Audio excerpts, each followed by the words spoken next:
Hello, this is Susan from Connecticut. Hey, Susan from Connecticut, and this is Matthias from Ettlingen in Germany.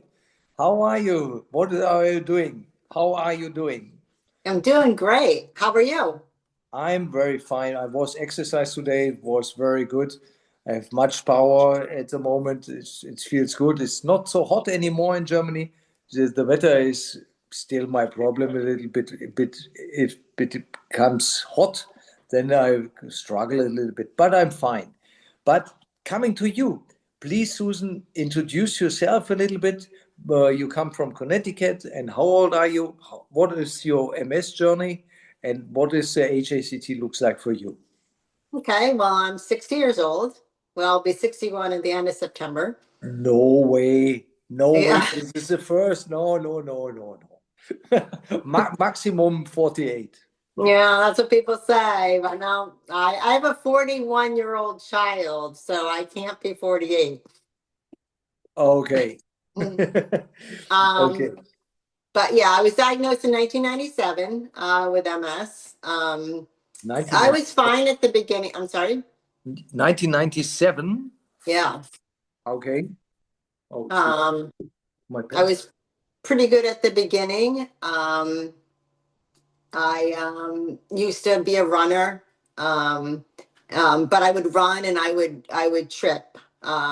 Evidently, I dropped foot, but I didn't know what drop foot it was at the time. So I kept falling and I kept saying, what's going on? And oh, I broke that foot when I was a child, so maybe that's what it's from. Um, Never knew what it was, but my sister has MS, Your and sister also have MS. no, all of my three siblings and me have MS. So the four of my parents produced four children, all with MS. All four, all, wow. Yeah. Wow, this is uh-huh. I have Teresa from Australia. This is also the sister. Both sisters have MS. But if you have four in a line, all MS. Yeah.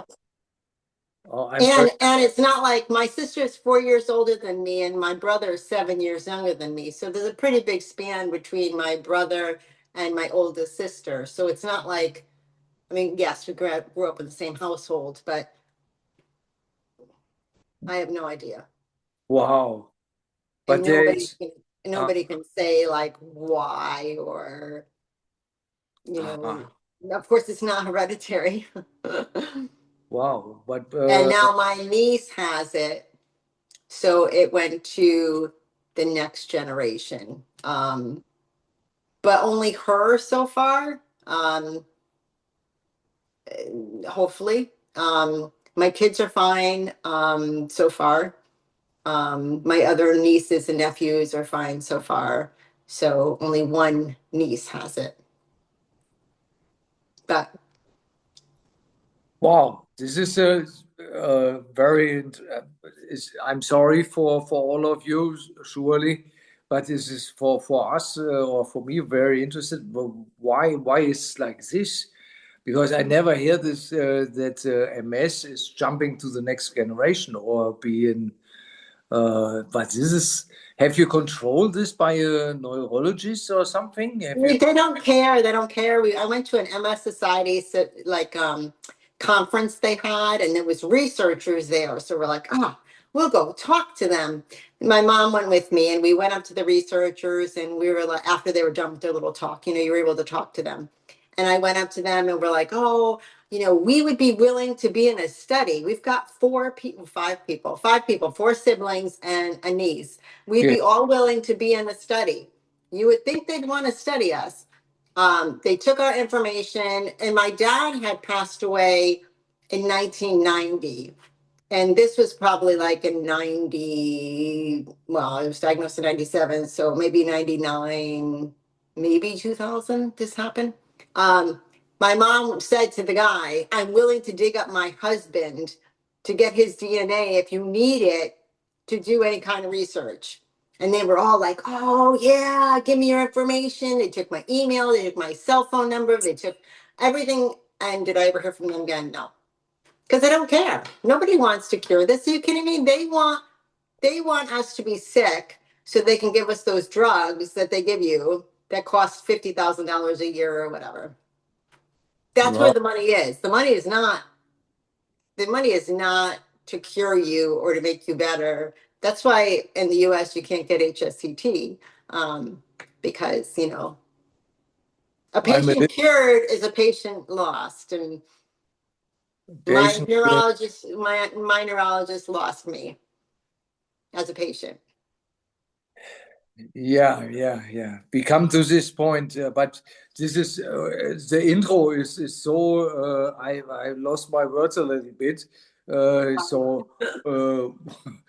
so five of you, and have you even talked to Dr. Bird or Dr. Richard Bird, or maybe you get him a message? This is very important for him, I Yeah, guess. I know. I never actually talked to him.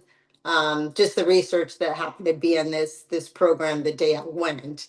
Um, Nobody seems to really care that four of us have MS, and like why did my parents you know not mix well? Like, what was the dynamic between them and their genes to produce us to all have MS? I don't know. Incredible. I have the greatest pleasure to interview Dr. Richard Bird also here on this channel, and also the two Dr. Fedorenko from Yeah. Russia, Mhm. and also Dr. Ruiz.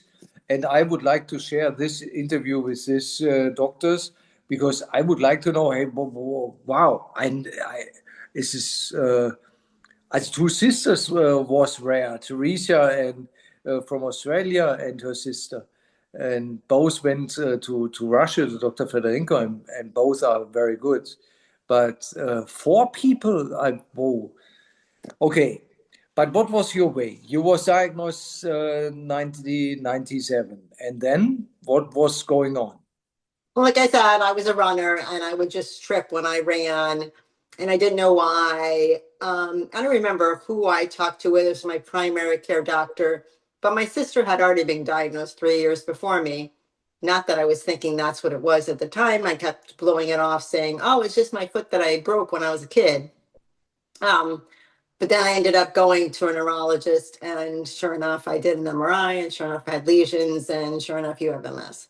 Um, and they kind of already thought so because I told them my sister I had it, and I was presenting symptoms of MS, so they kind of thought that that's probably what it was, and then had MRI, and sure enough, I have MS. Um, and actually, come to find out, my other sister had a well, not brain tumor. She had a craniotomy when she was 12. And on the discharge papers, it said possible MS. Now, my parents didn't know what MS was. They didn't understand it. There was not much talked about back then. She's 2 years older than me. So my parents just kind of blew it off, and thought that all her neurological problems were due to her craniotomy, not due to MS. When we were all diagnosed, well, my older sister and me, my mother still had this discharge paper, pulls it out, and says, "Oh my gosh, Lynn has MS too," and sent the paper to her. So she went to her neurologist and found out she had MS also. Hmm. So that's how it came out. But for us three, and then my brothers, who's 7 years younger than me, took 7 years after we were all diagnosed, before he started having symptoms that found out he had MS too.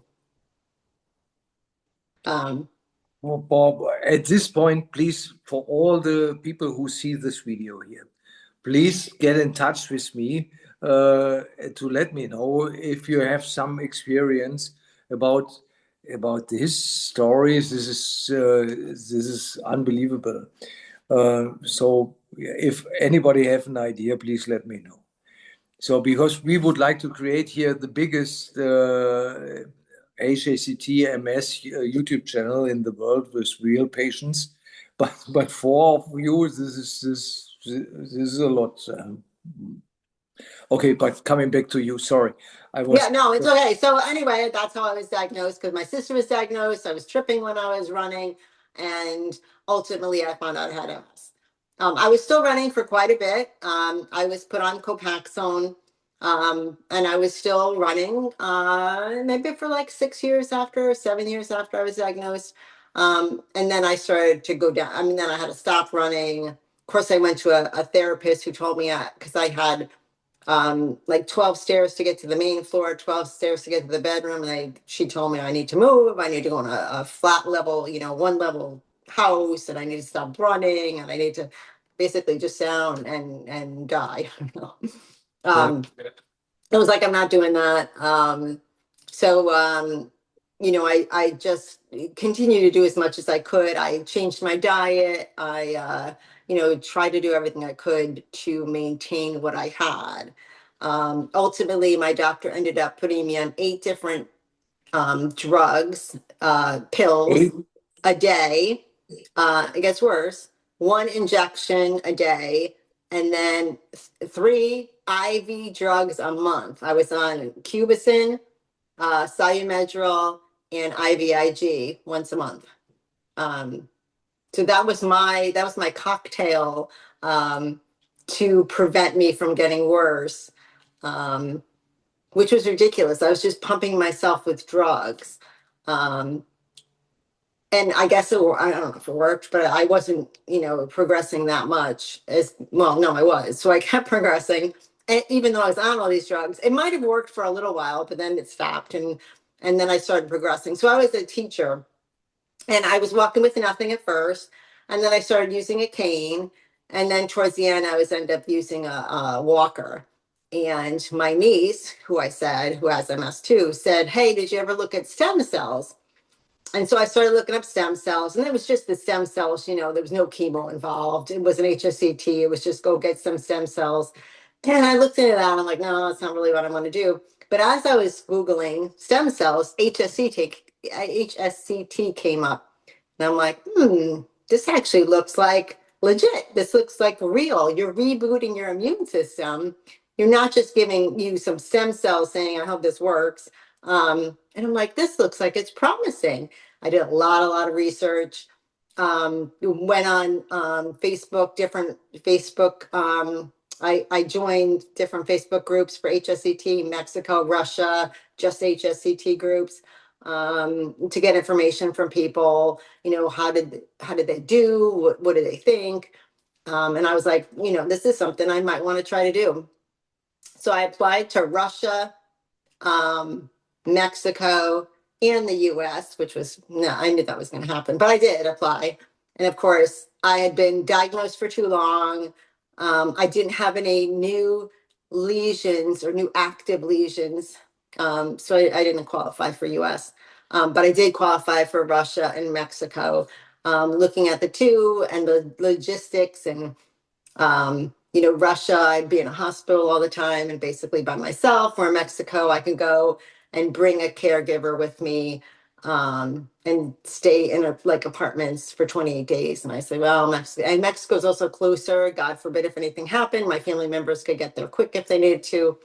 I'm like, I'll choose Mexico. So that's So, what. and in which year you find it out about HACT?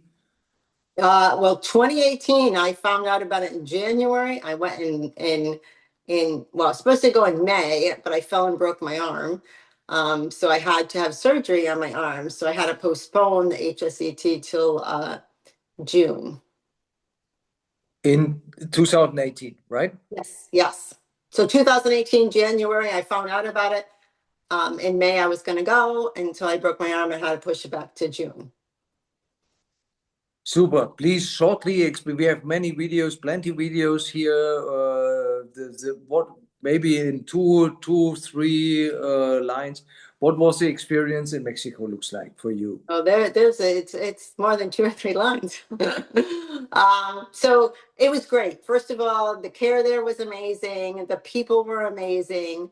The way they had it set up was incredible. I felt like I was on a cruise. We went sightseeing during the day. We had, injections, throughout the day when we needed them. We met amazing people. That part was all great. The fact that for some reason, I don't know why, I was walking with a cane, but somebody at the place saw me walking with a cane. They go, oh, maybe you should use a walker. You probably feel more comfortable or more safe or whatever. So they gave me a walker. I used a walker. For some reason, I was going to the bathroom. I don't remember if I was coming home, coming back, or going. And I don't even know if I passed out. I don't know what happened. Next thing I know, I'm on the floor, cracked my head open. I needed 4 stitches.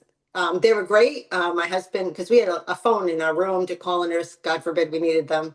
So my husband called them and said, she fell and there's blood everywhere. You need to come do something. So anyway, they came up right away. They brought me to the hospital. I got the 4 stitches. And I use a wheelchair for like long distances, like the airport. So I had a wheelchair there. And from then on, my husband was like, you're not going anywhere unless you're in the wheelchair. So I went in the wheelchair for the rest of the time I was there. Um, and so then I got I had my chemo, which was fine. Was a little, not sick, but just, not quite, me. I mean, whatever. And then, I had they took out my stem cells, then I had the chemo again. And I knew before I went, um, when one of my treatments from my neurologist was to give me a chemo pill, and that caught, I have, geez, back up a little.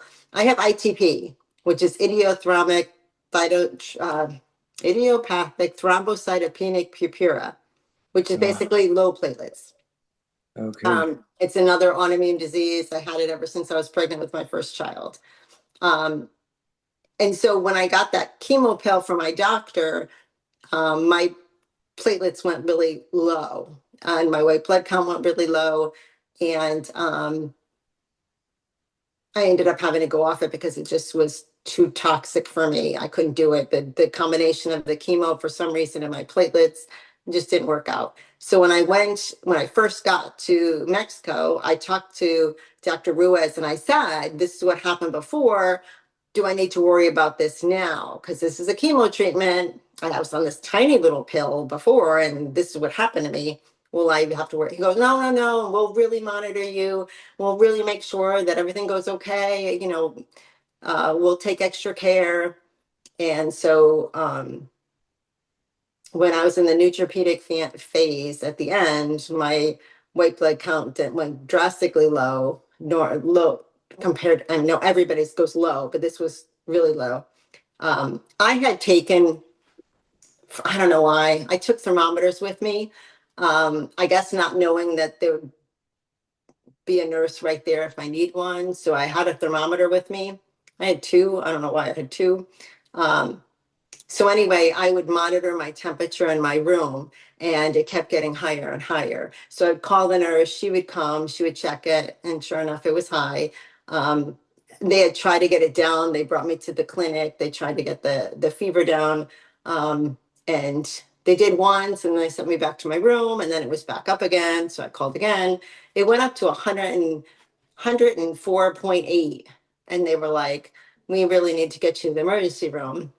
They had tried as much as they could at the clinic, but they couldn't do anything. So they brought me to the emergency room. I spent 3 days there. This was Tuesday. This was the week I'm supposed to go home. Because unfortunately they put us into groups. And even though I told them, like, are you sure I could do this? I had the bad experience with chemo before. I wish they had put me in like the first group, but they put me in the third group. And so, I didn't have as much time at the end. So on Tuesday, I'm in the hospital. Wednesday, I finally got discharged Thursday night. And then Friday, I had to get the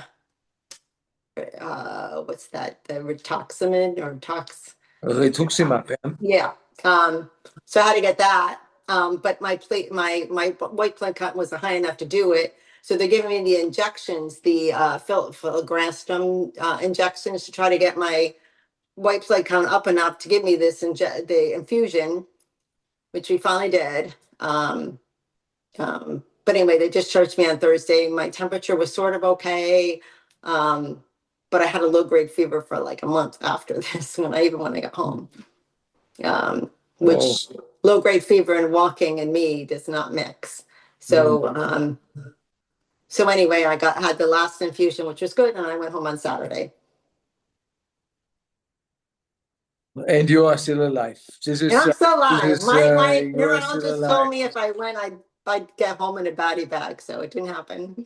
Yeah, yeah. So you are still alive. Wow. But what was the recovery for you looks like? Well, it took a long time because, like I said, I ended up going into a wheelchair down there. So I was very weak. Plus, I had a fever for a very long time once I got home. And, like I said, fevers in me. Once my body temperature gets like above 99, I have trouble walking. So um, it was very slow because I couldn't do much. At the beginning, it was a lot of, sleeping and, just doing what I can. I did join the MS gym before I even went.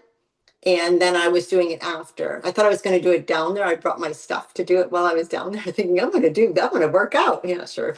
I maybe did it once at the beginning, or maybe a couple of times before anything happened. But then I didn't do anything. So I tried doing, the MS gym as much as I could. And then, so I came home in July. And so in October, I started physical therapy.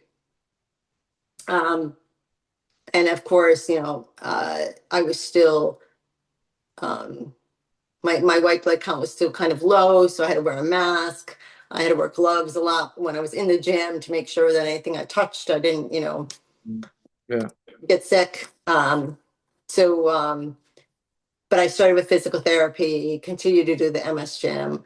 And so I got out of the wheelchair probably like 6 months after I got home. Um, and then I used a walker a little bit, and then I started using the cane. Um, but Out from the wheelchair after 6 months, right? yeah, I got you, right? yeah, Out from the wheelchair after 6 months. This is also a good sign. Very good sign. yeah, yeah. I mean, I didn't go back to baseline until like 2 years. Like it took me 2 years. But I also had a lot that happened to me, between cracking my head open, therefore ending up in a wheelchair, having that really bad episode, having to be in the hospital.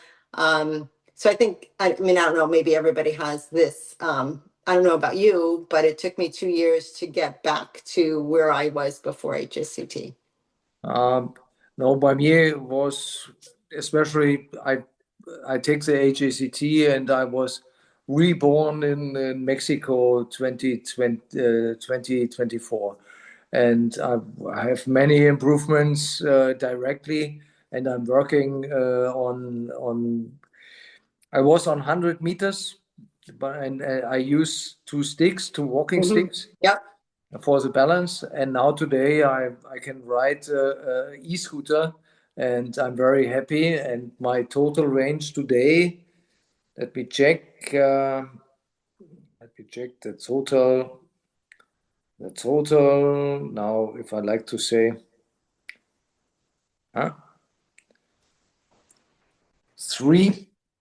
Can you see? Yep. 3.12 kilometers. Nice. 3.1. And in total, oh, I must say in total. So all time working here in the house, walking to the car, but I can drive car and I have a normal life. Okay, handicap, time to time, fatigue, but I'm very, very fine.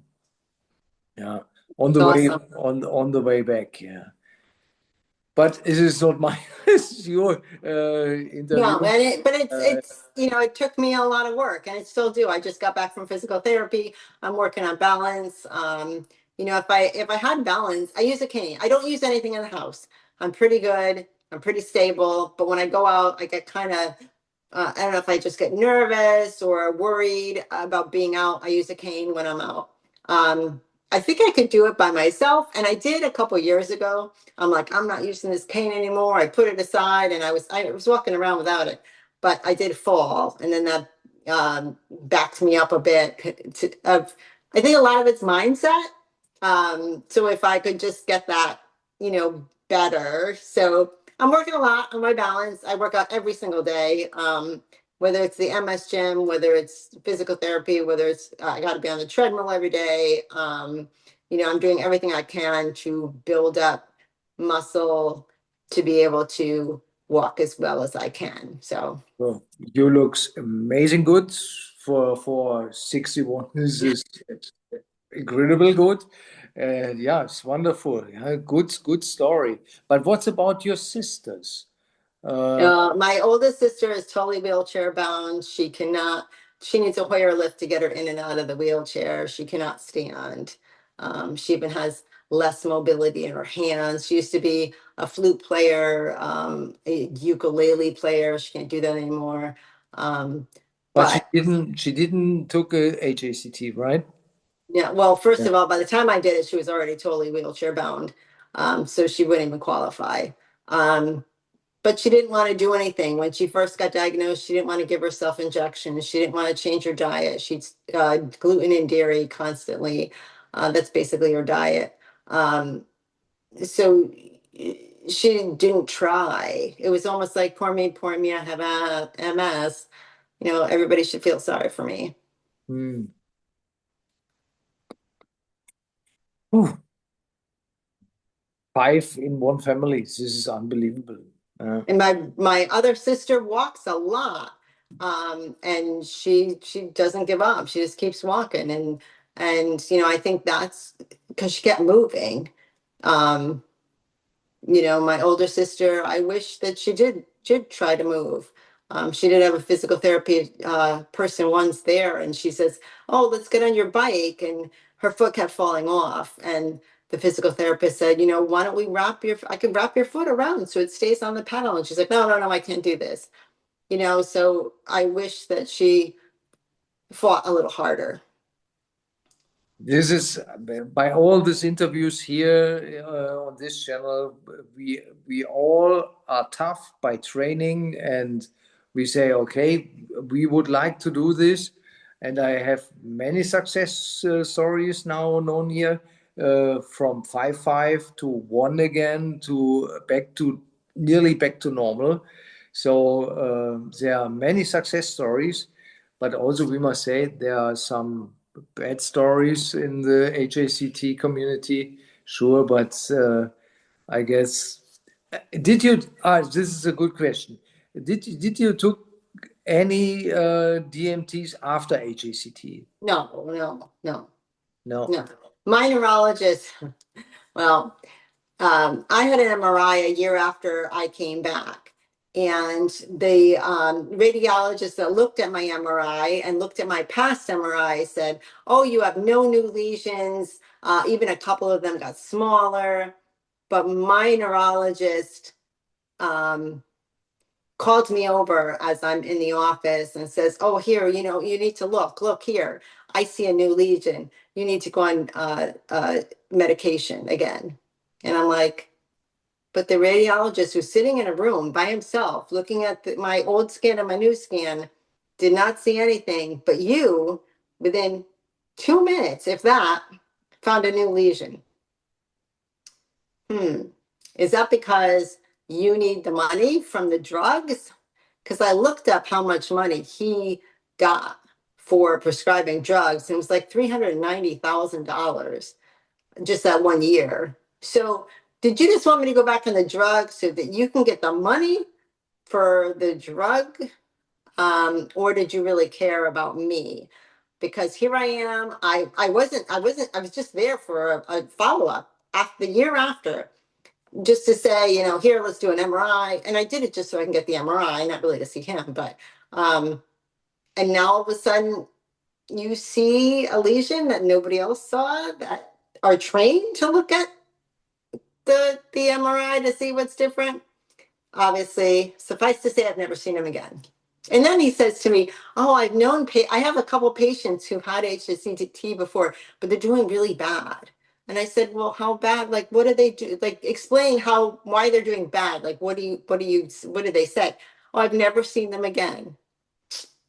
Guess what? You're never going to see me again either. Like, it was horrible. This Horrible. is this is very horrible. I guess you are not the only one. So for me, my party with the neurologist are over. So yeah, but this is the reason for this channel. I would like to have many patients here, all the HACT patients, because we have a library. We can say, hey, look at this. This is not only Matthias. This is Susan and Teresa and I don't know all the names here, Right. and you can take a look here. This is you can get informed. What is the situation in US? What is the situation in Europe? What is the situation in Israel or wherever you live? And then you can also print this out for the neurologist, yeah, and say, hey, okay, what are you talking about? This is the target for this channel. And I would like to say, hey, you are all invited. Please contact me. I would like to clear this up in the world, and I will not stop till we have 1,000 patients here in interview.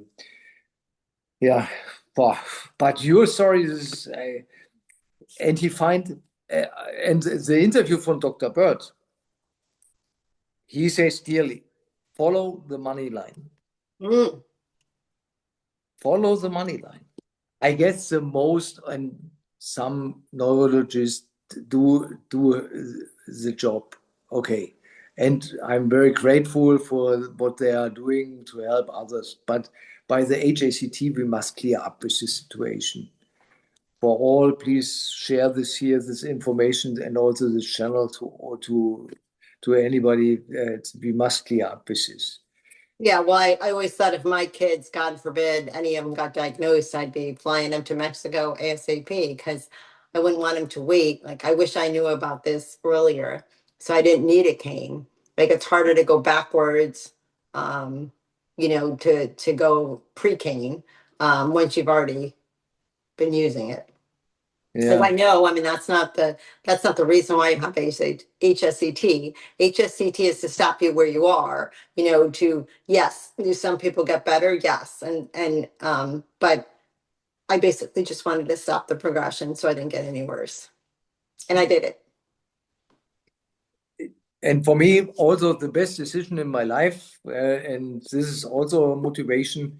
Yeah, it is not to end up in the bed or Mhm. to end up in a hardly decision in the situation with no hands, no arms, no nothing. Yeah, this is the best chance. Yeah, is also not 100%, but very high rates to stop, Right, right. very high to stop. Yeah. And I have now one best from California, went now to Dr. Bird to have a second HACT, different kind of, but we will see this also CAR T cells Yeah. Yeah. in the row. But I have no information about this. So if anybody hear this and you can say something, please connect me, and I would like to always to share. Wow, what a story! What a story, Susan! What a very story. Yeah, for No me, sorries. Like people say, like I went to a convention over the weekend, and people see me, I got a cane, they're like, "Oh, I'm so sorry. You're doing Don't be sorry. I'm doing great. Like I feel great. I can do anything I want to do. Yes, I need a cane, so what? Like, I don't want anybody to feel sorry. It's a beautiful life that I have, thank God, due to the fact that I was able to have HSCT. So you know, it's all good. Like there's nothing bad. Like I'm blessed that I was able to do this. yes, me too, Susan, 100% me too. And yeah, we would like to help with information from this channel and also with others, sure.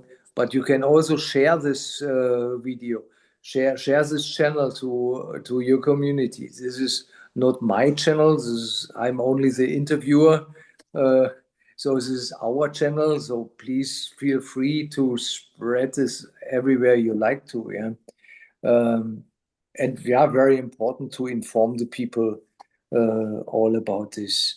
I Definitely for people who have just been diagnosed and never heard of this. I mean, I went to my physical therapist. She goes, "Oh, my what did you say? Stepmother has MS." And I said, "Oh, how's she doing? And how old is she?" And she's in her 50s. And I said, "How's she doing?" "Well, she's doing okay." And I'm like, "Well, I went," and so I told her, I said, "I went, had she never heard of this." So there's so many people out there who have MS who don't know anything about this. I did the HSCT in the age of 53, and the oldest I find now is 67.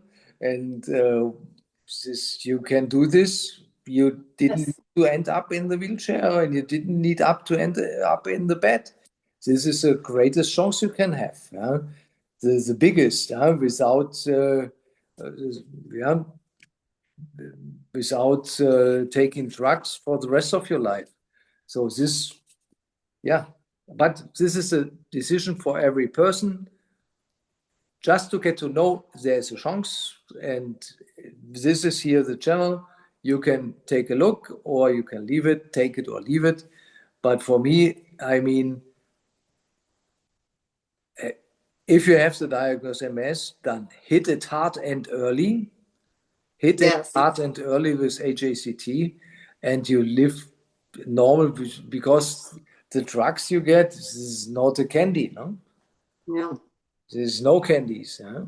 No. So, Toxic, very toxic. Because of all the steroids I took, I have really bad osteoporosis now.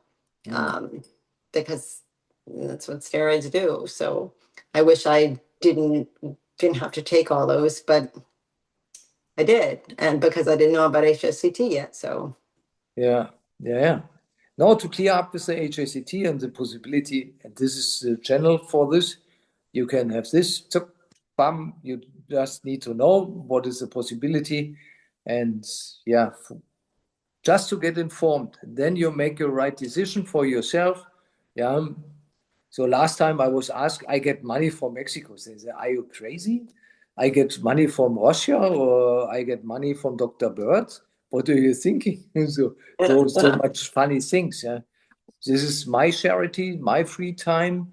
I have here in business, and I use my time to say, I say, because I would like to clear up with the situation here. Yeah, and to have real patients, real doctors, and real informations, and to get to inform everybody here who is affected by MS. Yeah? Mhm. So, yeah. Yeah, no, you're doing a great thing. Ah, thank you. Not fishing for compliments. Yeah. No. No, but you are. So you should be proud of yourself. Yeah, thank you, thank you. Yeah, we are brother and sister. Yeah, I was Mm. myself. I was in Mexico, and yeah, the interview with Dr. Ruiz is very good.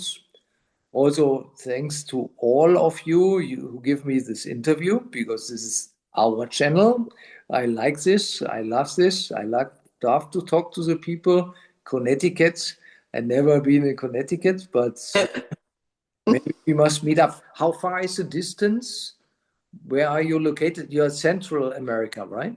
Nope, close to New York, Close to New York. about an hour and a half from New York. Only 1.5 hours from New York. Yep, Next time I catch you up. Yeah, yep, there you go. very, very good. Very good idea. New York. I love New York. Yeah. Yeah. Wow. So I must read now a question, my questionnaire. I forgot something maybe. Um, we talked about recovery, and hmm, I think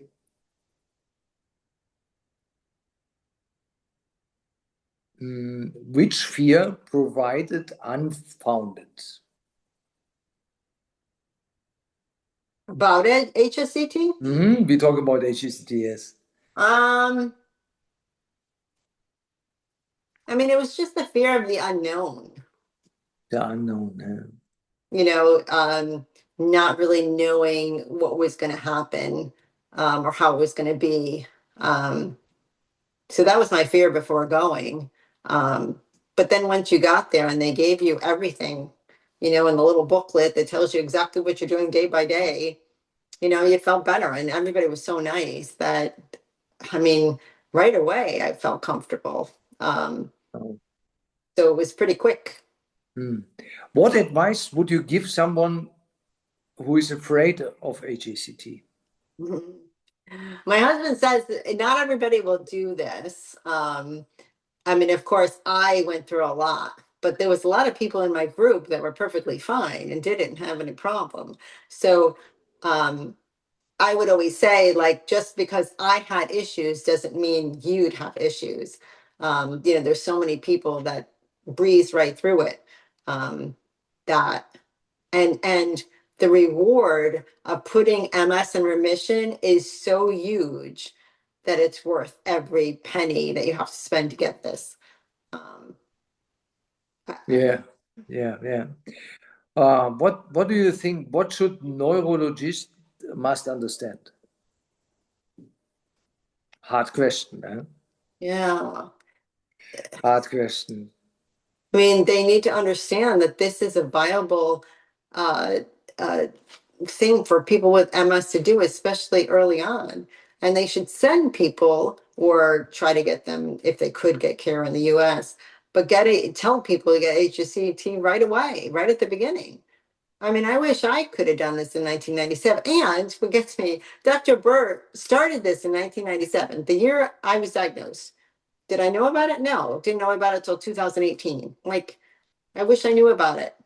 So I wish my neurologist who told me I'd come back in a body bag, but I wish he was open to this and willing to send his patients um, early on so that they'd have a fighting chance of putting it in remission right away.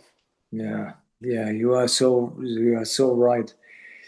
Uh, what should the what should sorry what should families must understand? To support them if they decide to do it. My husband was great, and he thought when I explained it to him, he understood it and thought this is something that we need to do. I did other things like I did CCSVI. I don't know if you ever heard of it. Um, CCSVI is where they opened up my veins in my neck, um, supposedly to help my MS with the blood flow to my brain.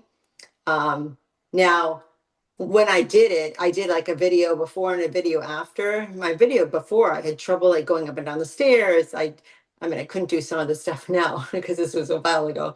Um, but jumping jacks, I don't know, walking a straight line. I did a whole bunch of stuff before. I had the CCSVI afterwards. Was like I was a normal person. So it was amazing, but it only lasted like 6 months. Um, my brother, who also has MS, said to me, my father died. He said, Dad died of chemo. I would never go and voluntarily do chemo. Well, my dad didn't die of chemo. He died of cancer. Yes, he had chemo to try to keep him alive for a little longer, but he didn't die of chemo. But that's what my brother said. I would never do that because I would never have chemo. Dad died of chemo. Um, So I had some people very skeptical, family members. They didn't want me to do it. Um, but I thank God I had a husband who, understood it and thought that this was something worth trying, and supported me and came with me. Even my kids were like, oh my gosh, I can't believe you're going to another country to do this. Like, why can't you do this here? And um, so, Mexico is not third world country that you can't go to have something done, you know, um, they were amazing. Like you have to understand, like the clinic and where you go and what you're doing, they totally are on the ball with everything. I mean, Oh, like I said, even when I got sick, they quickly took action. I had two um, blood transfusions, one platelet transfusion. I mean, they did everything they could to get me better. And Dr. Ruiz came to my hospital room every single day to talk about my treatment, what's going to happen, how we're going to do, how are we going to get you better, what's the next step. I mean, everything was laid out for me every single day when it came. So it wasn't like I felt like I was just dropped in a hospital and left. Now, the only thing that's different is, in the clinic, everybody spoke English. In the hospital, nobody spoke English. So I had my Google Translate on my phone, and I would do that to talk back and forth to nurses. Now, my husband got mad at me because I never would say see when they would say, you know, instead of me saying yeah, I would say yes. And he's like, can't you just say see? Like, it's not that hard. And so when I got my blood transfusion, it was Mexican blood, obviously. And my husband made a joke and took a video and said, oh, maybe she'll learn to speak Spanish now with the Mexican blood. Yeah, nice, nice, nice, nice. So, but they did amazing. Like, yes, I'm in another country, but the hospital was amazing. They were great. My husband slept right there with me, in the same room as me the whole time. The nurses were great. As a matter of fact, so I took my thermometer with me to the hospital, and the nurses used my thermometer when they took my temperature Yeah, super. Yeah. No, no, because my experience also very good and yeah, fantastic with Dr. Ruiz and his team. This amazing. But the interview with Dr. Federico was also very nice, and with Anastasia, she is the oh yeah, main assistant to Dr. Federico. yeah. I think we are in good community, also with the Dr. Bird and in Chicago and the team. I heard yeah, this is anywhere where you can get the HSCT. This is important. Yeah, but Mexico is nice. Moscow is possible. Hey, go for you. But on this point, thank you for all caregivers and all family members who support us. This is thank you, thank you, thank you so much, and please stay with us. Yeah. So, but back to you. Why did you decide to share your story? Oh, good question. I like. Yeah, because I want other people to do this. I want other people to know about this. And even though I had like a bad experience per se with a little bit of having a hospital stay and all that, the outcome was amazing. So, I think people need to know about this, and it's safe. I mean, the rate of, God forbid anything happening is so minute. And the life that you could lead afterwards is just incredible. And I think people need to know about this and go. If you have MS, like go. Um, Yeah, hit go it get up, it done. get it done, and yeah, live your life. I mean, I told you how many drugs I'm on. I'm on nothing. Like Yeah, I went from all those drugs to nothing. And you feel so much better not having to take all that. yeah. What questions should everyone ask before HACT? Hmm. I'm trying to think of what like I never asked anybody to bring a thermometer. I just did it because I knew what my body does with chemo. Um, but I don't really have anything else. Like food wise, I don't eat gluten and dairy, and the cafe, was really good. They made sure, I had stuff to eat. Um, I would say if you're thinking about HSCT, join one of the Facebook groups and get feedback from other people. You can ask any question you want. Everybody's so happy to answer questions. Um, so get as much as information you can, do your research. And then, like I said, definitely go on one of the Facebook group. So if you have any question at all, like people were asking, well, what do I bring? Well, I brought way too much. I'm like, oh, I'll bring $1,000 piece puzzle. So I could do that while I'm sitting in my room. I didn't do that. I brought my exercise stuff. I didn't do that. You know, bring comfortable clothes, is basically all you need. Um,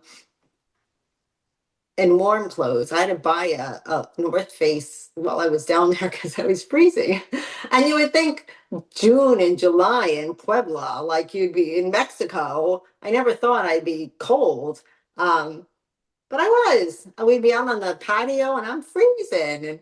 And so don't think that it's more really warm in Puebla because it's a high elevation that Yes, yes. it's I, colder. yeah. If people remember one sentence from you, what should it be? Go now. Go now. Go now. Go now is perfect. So more, yeah, I have no more questions anymore. You give so good answers, Susan. You are so amazing good. Thank you. Thank you so much for this interview. Uh, who should I interview next? Do you have a wish? I Could I? don't have anybody. No. But yeah, any doctor, any expert, any idea? Mm-mm. Not yet, no. I wish I knew. Like I said, the people around me are not really for HSCT because they don't want to lose their patients. So they are against it as far as neurologists go. I went to another neurologist and he was fine. He didn't care. I went and he didn't care that I wasn't on any drugs either. But it was just useless. Why am I going? I went there and he says, "Oh, you're doing fine. Go home." All right. I go again. "Oh, you're doing fine. Why am I going?" So Yeah, I don't go. I don't need one. I see my primary care and that's all I need. I had a hematologist for my ITP. He thought he was all for me going because he thought that the HSCT was going to knock out my ITP. Because ITP is basically the same thing. My body is eating my platelets, just like my body's eating my myelin sheath. So he thought that if I had the HSCT, my ITP would be gone. And unfortunately it didn't. It's still the same. Not that it's horrible, um, but I don't see him anymore because he retired. So I don't see anybody either. I wish you all the best, dear Susan. Yeah. And yeah, for all buddies who see this now here, please get in touch with me. I would like to have more experience, more patients, more stories. And you, dear Susan, I wish you all the best for all your family. And please feel free to share this video via Facebook, via it needs 30 minutes to load it up by my YouTube channel. And feel free to share this all around the world. And thank you again for your time. It's amazing talking to you. Thank you so much. Well, thank you for doing this. Thank you. Thank you to all. Thank you to all this, also to Russia and Mexico and everywhere in the world who give us a chance for the HSCT. Thank Mhm. you very much. Definitely. Hold All the line, right. please. Hold the line.